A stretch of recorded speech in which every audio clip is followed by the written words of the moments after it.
हम लोगों ने एक बहुत ही महत्वपूर्ण इलेक्ट्रोडायनेमिक्स के नियम के बारे में पढ़ा, जिसको हम लोग गॉस का नियम कहते हैं।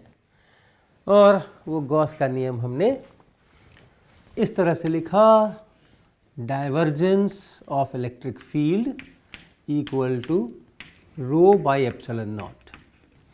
और कई उदाहरण हमने लिए जिसमें इलेक्ट्रिक फील्ड हमें पता था, तो हमने उसका डाइवर्जेंस करके और क्या चार्ज डिस्ट्रीब्यूशन है, किस जगह पर कितनी चार्ज की डेंसिटी है, वो फंक्शन यहाँ से कैलकुलेट किया, ये देखा। अब इसी का एक इंटीग्रल फॉर्म भी है जो आपका बहुत जाना पहचाना है, आपने बहुत सारा पढ़ा होगा, उससे कई सारे इलेक्ट्रिक फील्ड निकाले होंगे।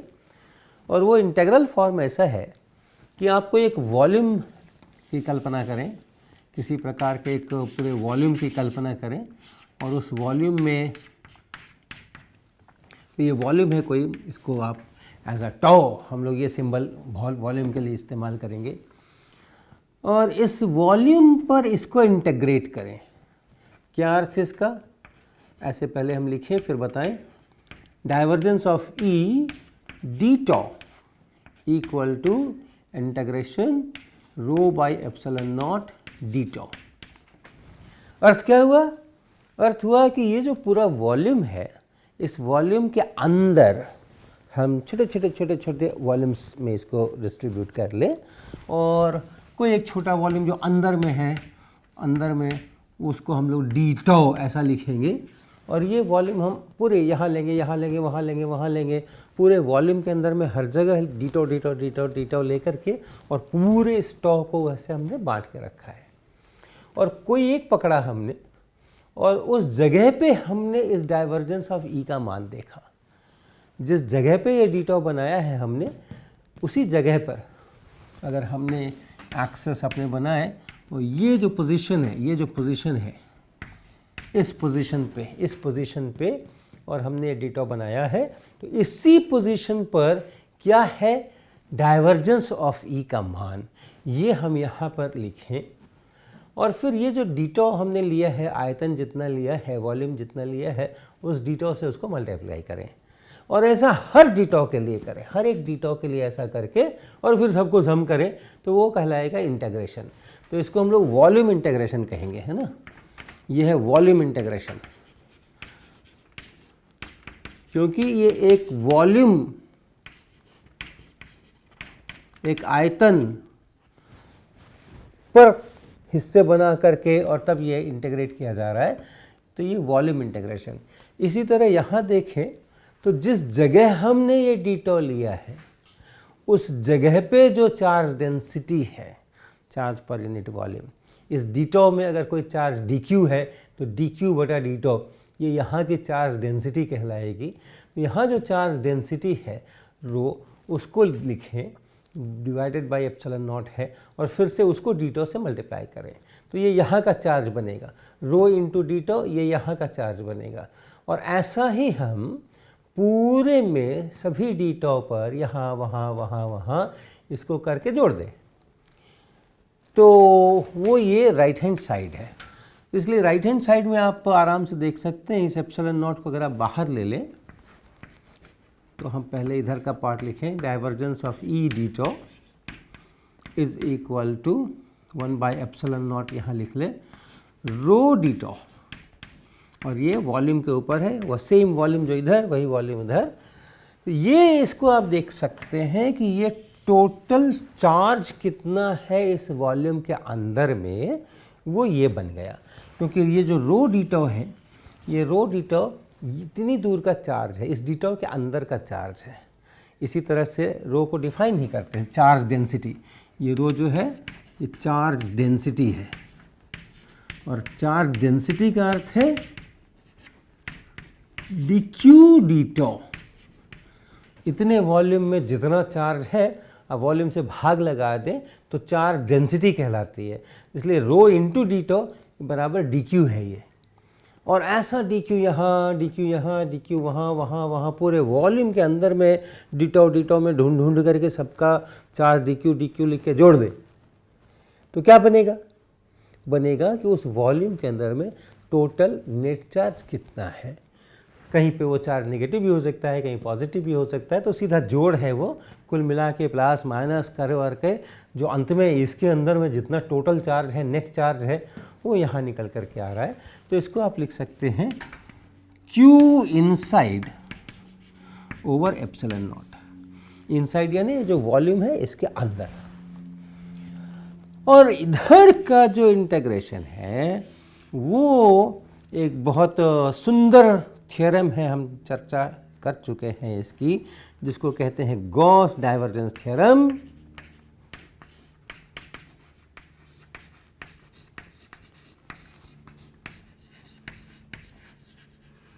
और वो गॉस डाइवर्जेंस थ्योरम किसी भी वेक्टर फील्ड के लिए, इलेक्ट्रिक फील्ड के लिए ज़रूरी नहीं, किसी भी वेक्टर फील्ड के लिए वो लागू है। और उसके अनुसार ये बराबर है surface integration, close surface integration, और E dot dA। Gauss divergence theorem है ये। कोई भी वेक्टर फील्ड अगर है, डाइवर्जेंस उसका अगर आप लें और उसके बाद उसको वॉल्यूम, किसी वॉल्यूम के ऊपर आप इंटीग्रेट करें, जैसे अभी हमने यहाँ पर इस डाइवर्जेंस और E को इंटीग्रेट करने का मतलब बताया, उस अनुसार इसका आप करें। और दूसरी तरफ आप उसी वेक्टर फील्ड को और सरफेस इंटीग्रेशन करें, कहाँ? उस वॉल्यूम की जो बाउंड्री है वहाँ। जब वॉल्यूम है तो कहीं पर उसकी बाउंड्री आएगी, इतना इतने वॉल्यूम, उस वॉल्यूम के बाहर, उस वॉल्यूम के अंदर, उस बाउंड्री के बाहर, उस बाउंड्री के अंदर। तो वो जो बाउंड्री पर जो सरफेस है उस वॉल्यूम के, उस पूरे सरफेस पर हमें इंटीग्रेशन करना है। ये S जो है इस टाउ का सरफेस है। ये जो वॉल्यूम है, टोटल वॉल्यूम, ये पूरा वॉल्यूम है, उस पूरे वॉल्यूम का जो ये बाहरी सतह है सारा, वो सारा बाहरी सतह को हम लोग S बोल रहे हैं। और केवल उस S पर रहिए। इस इंटीग्रेशन के समय अंदर क्या है क्या नहीं है उसकी चिंता नहीं करना, केवल सरफेस पे रहना।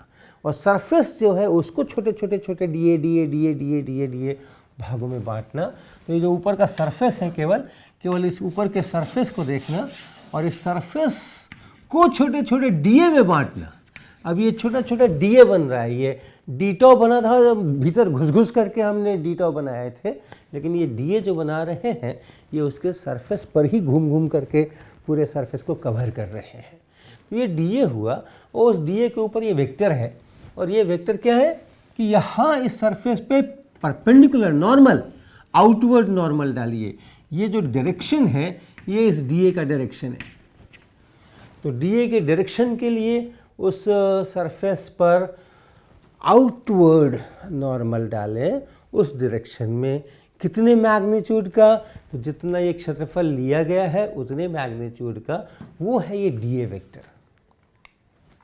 तो इस जगह पर आप इस ए वेक्टर को देखें, ये ए वेक्टर, यहाँ पर आप उस ए वेक्टर को देखें, वो भी एक वेक्टर है ए वेक्टर, और ये डीए भी एक वेक्टर है। और फिर आप ए डॉट डीए करें इस जगह पे, ऐसा ही हर डीए के ऊपर करें और उन सबको जोड़ दें, तो ये राइट साइड का इंटीग्रेशन बन गया।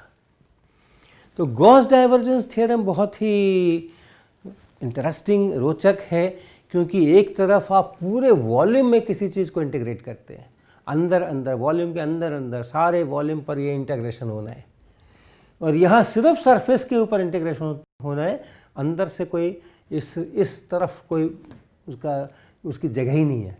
और तब भी ये दोनों बराबर होते हैं। पूरे वॉल्यूम के ऊपर आप उस वेक्टर के डाइवर्जेंस को निकाल करके और उसको इंटीग्रेट करें, और दूसरी तरफ उस वेक्टर को स्वयं आप केवल सरफेस के ऊपर इंटीग्रेट करें डॉट प्रोडक्ट करके। ये दोनों आपस में बराबर होते हैं, इनके मान आपस में बराबर होते हैं। ये गॉस डाइवर्जेंस थ्योरम है, प्रूफ आपको किताबों में मिलेगा इसका।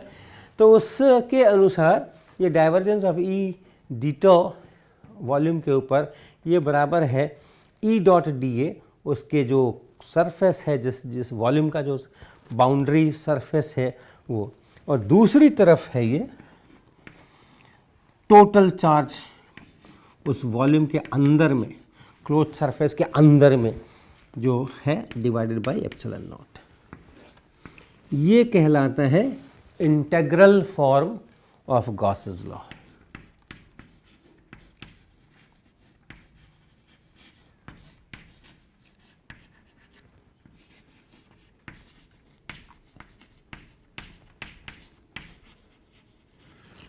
और ये कहलाता है differential form, differential form of Gauss's law.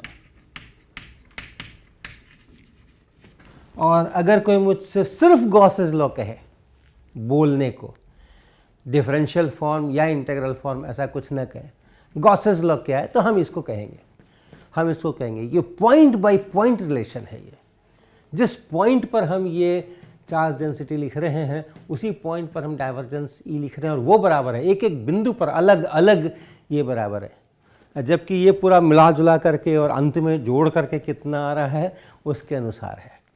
तो इसलिए ये सामान्यतः गॉसेस लॉ कहा जाता है, और इसको डिफरेंशियल फॉर्म भी कहते हैं क्योंकि डिफरेंशियल इक्वेशन है यहाँ पे, और ये इंटीग्रल फॉर्म ऐसा इसको कहते हैं। ये आपका परिचित फॉर्म है ना। क्लास स्कूल में जब आपने पढ़ा होगा तो उस समय आपने यही गॉसेस लॉ के नाम में यही पढ़ा होगा कि ई डॉट डी ए का इंटीग्रेशन, इसको फ्लक्स भी कहते हैं। ये जो E dot D A over a surface है, इसको हम लोग कहते हैं flux of electric field, flux of electric field.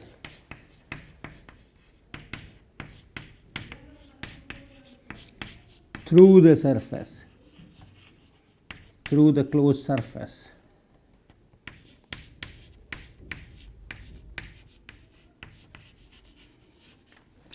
तो किसी क्लोज सरफेस से जाता हुआ टोटल इलेक्ट्रिक फ्लक्स बराबर उसके अंदर का total charge divided by epsilon not, ये सब तरह से आपने इसको पढ़ा हुआ होगा, और इसके एप्लीकेशंस भी आपने कई सारे किए होंगे। तो जो एक बहुत महत्वपूर्ण चीज़ है इसमें जानने की और अभ्यास में लाने की, वो ये है कि अंदर में राइट हैंड साइड में अगर आप देखिए तो अंदर में जितना चार्ज है वो यहाँ लिखा गया है, बाहर के चार्ज की यहाँ कोई चर्चा नहीं है।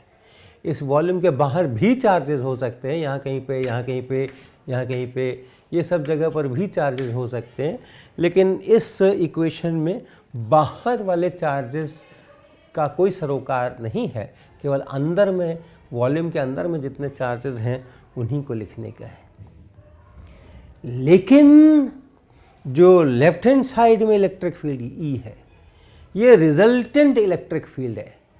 ये रिजल्टेंट इलेक्ट्रिक फील्ड है। जब आप यहाँ पर ये ई डॉट डी ए निकालने के लिए सरफेस के किसी पॉइंट पर इलेक्ट्रिक फील्ड लिखेंगे और उस इलेक्ट्रिक फील्ड के साथ में आप इस डी ए का डॉट प्रोडक्ट करेंगे, तो ये इलेक्ट्रिक फील्ड सभी चार्जेस के कारण इलेक्ट्रिक फील्ड है।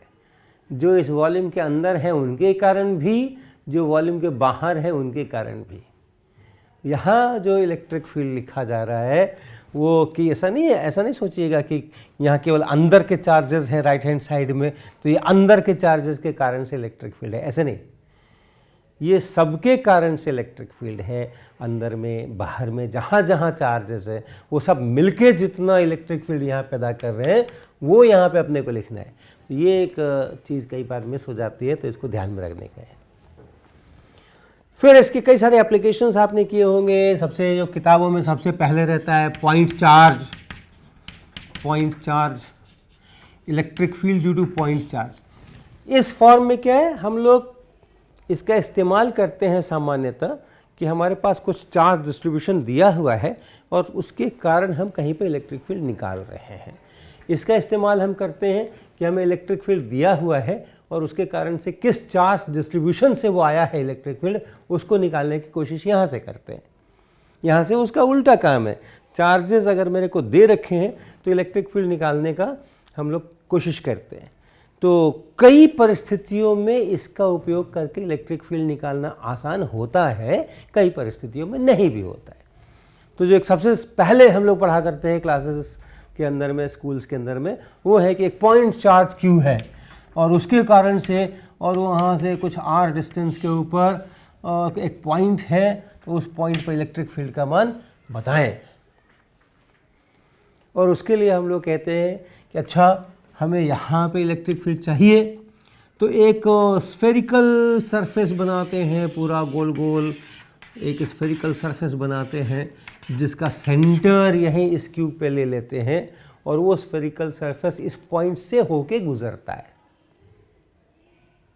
और फिर हमारे आर्ग्यूमेंट शुरू होते हैं। क्या आर्ग्यूमेंट शुरू होते हैं?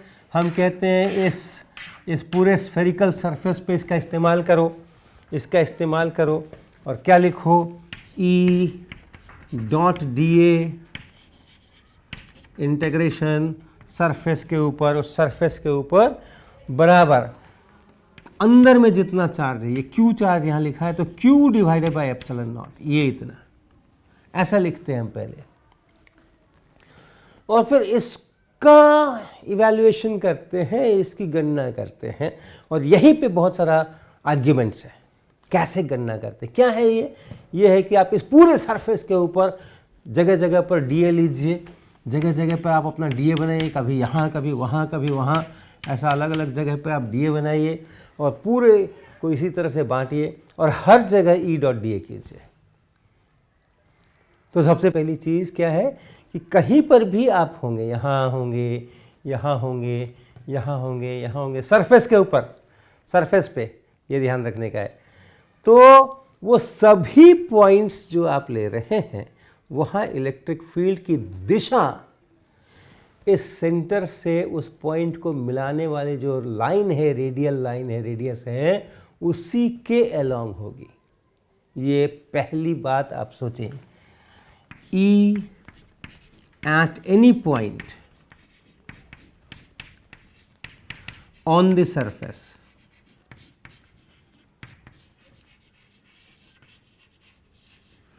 is along the radial direction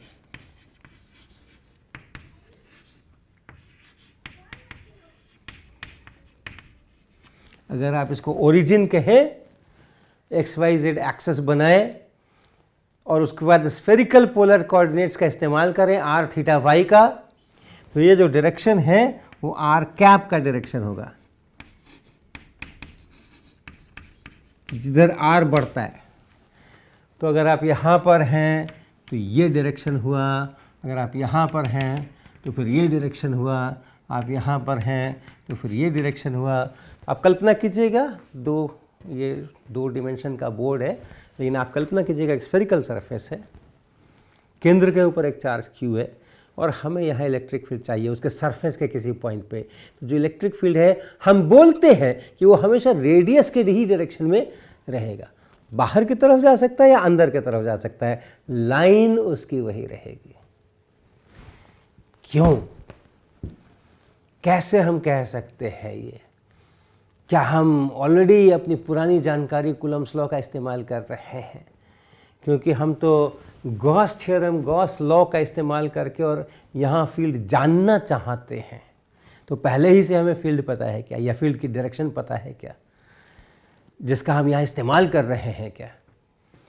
तो वास्तव में हम उसका इस्तेमाल नहीं कर रहे हैं, और बिना कहे, बिना उस जानकारी का इस्तेमाल किए हुए भी हम ये बात कह सकते हैं। क्यों? यहाँ पर एक बहुत प्रकृति की दूसरी बड़ी इंटरेस्टिंग चीज़ आती है, जिसको हम लोग सिमेट्री कहते हैं। आप इस रेडियल डायरेक्शन के अलावा कोई दूसरा डायरेक्शन सोचिए।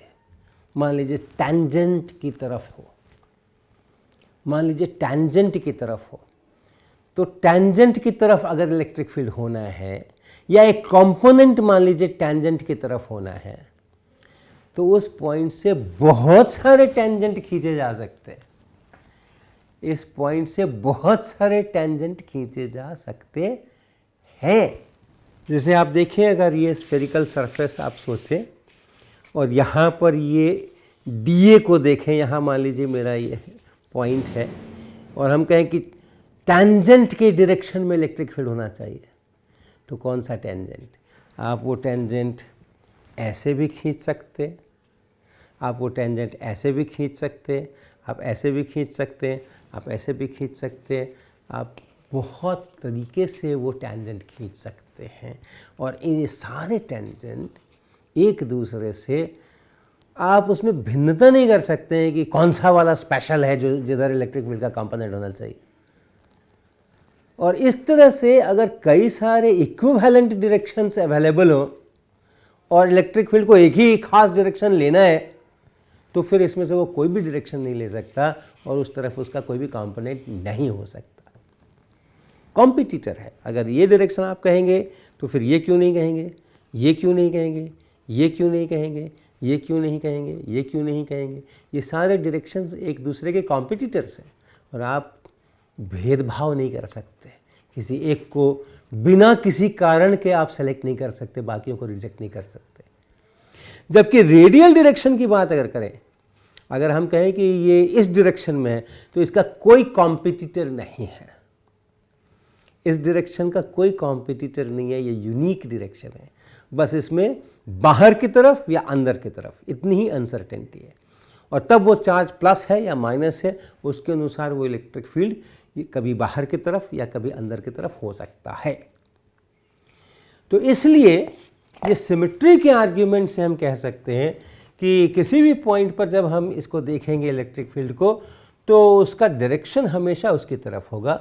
और इस कारण से ये जो E डॉट dA है, E vector dot dA vector, इसको आप लिख सकते हैं E dA। E dA cos theta होता है, साधारणतः आपको याद होगा। E डॉट दो वेक्टर्स अगर हैं A और B तो लिखते हैं तो AB cos थीटा लिखते हैं, जहाँ थीटा इन दोनों के बीच का एंगल है। तो ये जो इलेक्ट्रिक फील्ड है ये रेडियल डायरेक्शन में है और ये जो dA वेक्टर है वो तो रेडियल डायरेक्शन में है ही, आउटवर्ड नॉर्मल डायरेक्शन में। इसलिए इनके बीच का जो एंगल है वो हम ज़ीरो लेंगे। अगर E बाहर की तरफ है, E अंदर की तरफ है, तो फिर वो माइनस हो करके आएगा। और इसलिए ये जो cos थीटा है ये 1 है और इसलिए इसको हम लोग लिखेंगे E dA। तो ये पहला स्टेप हुआ, पहला आर्ग्यूमेंट हुआ। हमने नेचर की सिमेट्री को इस्तेमाल करके और इस स्टेप को लाया। अब दूसरा फिर से अब हम एक नेचर की सिमेट्री का इस्तेमाल कर रहे हैं। इस सरफेस पे आप यहाँ लीजिए, यहाँ लीजिए, यहाँ लीजिए, वहाँ लीजिए, वहाँ लीजिए, सरफेस पे रहिए। केंद्र पे चार्ज है और कहीं किसी चार्ज की हम चर्चा कर नहीं रहे। केंद्र पे चार्ज है तो ये पॉइंट जितनी दूर है, ये पॉइंट जितनी दूर है केंद्र से, ये पॉइंट जितनी दूर है, सब बराबर हैं।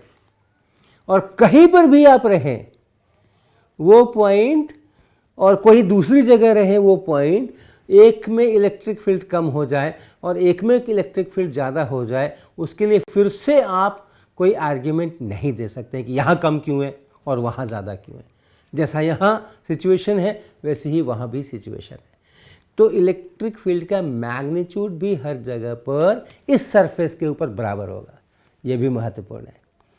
तो ये दूसरा आर्ग्यूमेंट जब हम लोग इस्तेमाल करते हैं तब हम कहते हैं कि ये E पूरे इंटीग्रेशन के दौरान इसका मैग्नीट्यूड बदलता नहीं है और इसलिए इसको हम इंटीग्रेशन से बाहर लिख सकते हैं। E dA ऐसा लिख सकते हैं।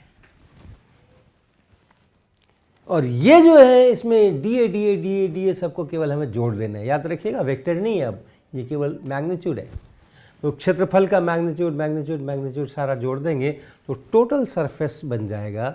और आप जानते हैं स्फेरिकल सरफेस में ये 4 पाई इंटू आर स्क्वायर, ये इतना बनेगा। इस तरह इसका हम लोग इवैल्यूएशन करते हैं और ऐसा सरफेस चूज इसीलिए किया था कि हम ये सब काम कर सके। हम कोई दूसरे तरह का भी सरफेस बना सकते थे। एक चार्ज है और हमने एक ऐसा कुछ सरफेस बना लिया और इस सरफेस पर भी ये इक्वेशन सही है क्योंकि गॉस लॉ हर क्लोज सरफेस के लिए सही है। लेकिन इस सरफेस पर अगर हम इस इक्वेशन को लिखते हैं तो फिर इसमें से इसको हम अलग से इवैल्यूएट नहीं कर पाएंगे। यहाँ कुछ और इलेक्ट्रिक फील्ड होगा, यहाँ कुछ और होगा, यहाँ कुछ और होगा, यहाँ कुछ और होगा। डायरेक्शंस जो हैं वो रेडियल नहीं होंगे, वो सिमेट्री नहीं होगी। तो ये इक्वेशन सही होगा, लेकिन इसके आगे हम इससे बढ़ नहीं पाएंगे। इसलिए बहुत प्रॉपरली चोजन ये सरफेस होना चाहिए। इसको हम लोग गॉसियन सरफेस कहते हैं। गॉस लॉ का इस्तेमाल करने के लिए, गॉस लॉ का इस्तेमाल करने के लिए जो सरफेस हम चूज करते हैं उसको हम लोग गॉसियन सरफेस कहते हैं।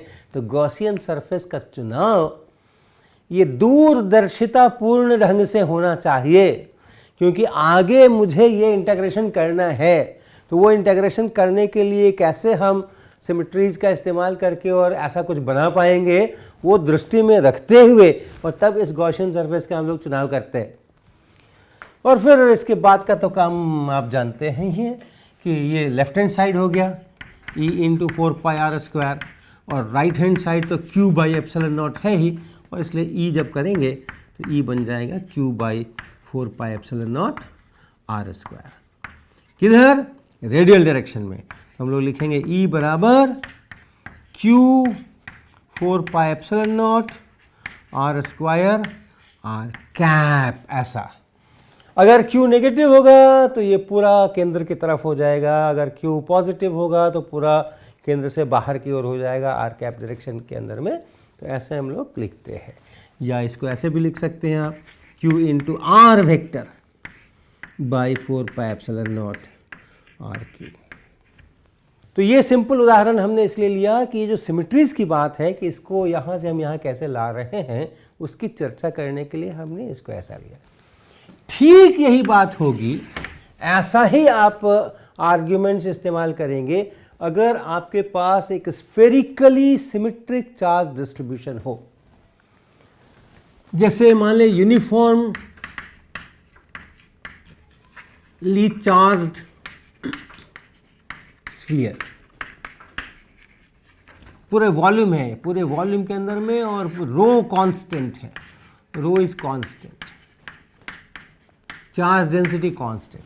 ऐसा अगर है और उसके कारण से कहीं इलेक्ट्रिक फील्ड लिखना है तो भी आप वैसा ही कुछ कर सकते हैं। अगर यहाँ कहीं पे इलेक्ट्रिक फील्ड चाहिए तो उस पॉइंट को, उस पॉइंट से होते हुए आप फिर से वैसा ही एक स्फेरिकल, कंसेंट्रिक स्फेरिकल सरफेस खींचिए, ये इक्वेशन का इस्तेमाल कीजिए। अंदर में कितना चार्ज है, अगर ये पॉइंट इस वॉल्यूम के बाहर है तो ये पूरा का पूरा चार्ज अंदर में है, और इसलिए जितना भी चार्ज Q है वो राइट हैंड साइड में वही Q/ε0 आएगा, और इधर लेफ्ट हैंड साइड में E.dA आएगा।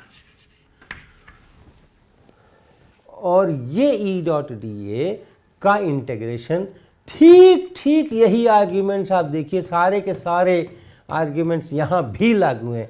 यहाँ इलेक्ट्रिक फील्ड की दिशा, अगर ये यूनिफॉर्मली चार्ज्ड है तो यहाँ इलेक्ट्रिक फील्ड की दिशा इस रेडियल डायरेक्शन में ही होगी। इधर हो सकती है या उधर हो सकती है, लेकिन कोई टेंजेंशियल कंपोनेंट इसका नहीं हो सकता। सेम आर्ग्यूमेंट, सेम सिमेट्री है यहाँ पे। जैसा ये दिख रहा है, ये एक यूनिक डायरेक्शन है, लेकिन अगर आप उसका टेंजेंशियल कोई डायरेक्शन कोशिश करेंगे तो बहुत सारे एक दूसरे के कॉम्पिटिटर्स मिलने वाले हैं जिनमें आप विभेद नहीं कर सकते, और इसलिए सारे आर्ग्यूमेंट्स वैसे ही जाएंगे, और ये फिर से वही E इंटू 4πr² ऐसा बनेगा ये, और इसलिए फिर से आपके पास में वही बनने वाला है Q/4πε0 r²। ठीक। तो अगर यूनिफॉर्मली चार्ज स्फीयर है, और यूनिफॉर्मली चार्ज ही नहीं, स्फेरिकली सिमेट्रिक अगर है, क्या मतलब? मैंने ये शब्द इस्तेमाल किया, स्फेरिकली सिमेट्रिक चार्ज डिस्ट्रीब्यूशन। इसका अर्थ है कि जो चार्ज डेंसिटी रो है किसी पॉइंट पे, वो सिर्फ r पे डिपेंड कर रही है। ओरिजिन मैंने यहाँ लिया है, XYZ कोऑर्डिनेट्स बनाए हैं, एक्सेस बनाए हैं, और तब हम r θ φ का इस्तेमाल कर रहे हैं, और ये हमारा पॉइंट, कोई पॉइंट हम ले रहे हैं उस वॉल्यूम के अंदर में, और उस पॉइंट को हम ये r वेक्टर कह रहे हैं। तो ये पॉइंट अंदर में यहाँ हो सकता है, वहाँ हो सकता है, वहाँ हो सकता है, वहाँ हो सकता है, वहाँ हो सकता है। तो उसका मान, चार्ज डेंसिटी का मान सिर्फ r पे डिपेंड करता है, थीटा फाई पर डिपेंड नहीं करता है। तो ऐसा जब हो, depends only on r, not on theta phi, तो उसको हम लोग कहते हैं स्फेरिकली सिमेट्रिक चार्ज डिस्ट्रीब्यूशन। और वैसा जब भी होगा तो ये चीज़ ऐसी की ऐसी आएगी। और अगर हमारा ये पॉइंट इसके बाहर नहीं हो करके वॉल्यूम के अंदर कहीं पर हो, तब क्या होगा? तब भी यही सिमेट्री है। फिर आप सारे आर्ग्यूमेंट्स की खोज खबर कीजिए, यही सिमेट्री है। और इसलिए अगर अंदर का भी पॉइंट आप लेते हैं, हमने ये पॉइंट यहाँ नहीं हो कि यहाँ कहीं पर है, तो भी वैसा ही कंसेंट्रिक आप स्फेरिकल सरफेस बनाएं और ये फिर से वही E इंटू 4πr² बनेगा। और दूसरी तरफ अंदर वाला चार्ज लिख, इतना ही चार्ज लिखना है, तो जो अंदर में चार्ज है Q in, केवल उतने को ही लिखना है बाई एप्सिलॉन नॉट। अगर यूनिफॉर्म चार्ज डेंसिटी रो है तो इसको आप लिख सकते हैं रो इंटू 4/3πr³, अंदर का टोटल चार्ज, इसके अंदर का जहां पॉइंट है, उस पॉइंट से जो स्फेरिकल सरफेस बनाया आपने, जहां आप इलेक्ट्रिक फील्ड निकालना चाहते हैं, आपका चार्ज यहां तक फैला हुआ है, आपका चार्ज यहां तक फैला हुआ है, लेकिन इलेक्ट्रिक फील्ड यहां चाहिए। तो इससे जो स्फेरिकल सरफेस बनाए हैं, इसके अंदर का चार्ज चाहिए, तो इसके अंदर का ही वॉल्यूम हम लिख रहे हैं यहाँ पर 4/3πr³ इंटू रो, अगर रो कांस्टेंट है तो, यूनिफॉर्मली चार्ज स्फीयर है तो। और फिर यहाँ से आप इसको कर सकते हैं और देख सकते हैं कि E जो है वो है rho into r/3 epsilon naught. और अगर आप वेक्टर में लिखें तो E बराबर रो r/3 epsilon not. Radial direction है, अगर रो नेगेटिव है तो वो अंदर हो जाएगा, रो पॉजिटिव है तो वो बाहर हो जाएगा। और अगर आप इसको, ये चित्र आपका जाना पहचाना है, r के अगेंस्ट अगर आप इसके मैग्नीट्यूड को केवल प्लॉट करें, ये मैग्नीट्यूड है, तो देखिए आप, ये r बढ़ रहा है, E बढ़ रहा है, लीनियर है। ऐसा कब तक? जब तक आप यहाँ इसके अंदर हैं, सरफेस तक। और उसके बाद ये, और ये कैसा है, 1/r² वैरायटी है, तो इसका ग्राफ ऐसा है। तो ये आप, ये चित्र आपको जरूर याद होगा, ऐसा हम लोग करते हैं यूनिफॉर्मली चार्ज स्फीयर के अंदर। अगर ये यूनिफॉर्म नहीं है, स्फेरिकली सिमेट्रिक है, तो फिर अलग अलग r पे अलग अलग रो हो सकते हैं। तब हम लोग ऐसा नहीं करेंगे, तब हम लोग फिर से उस जो भी रो हमें दिया गया है as a function of r, उसका इस्तेमाल करके और इसका टोटल चार्ज निकाल करके अंदर का, तब फिर उसको यहाँ पे लिखेंगे और ऐसा बनाएंगे। हम कुछ दूसरी सिमेट्रीज की चर्चा अगले क्लास में करेंगे।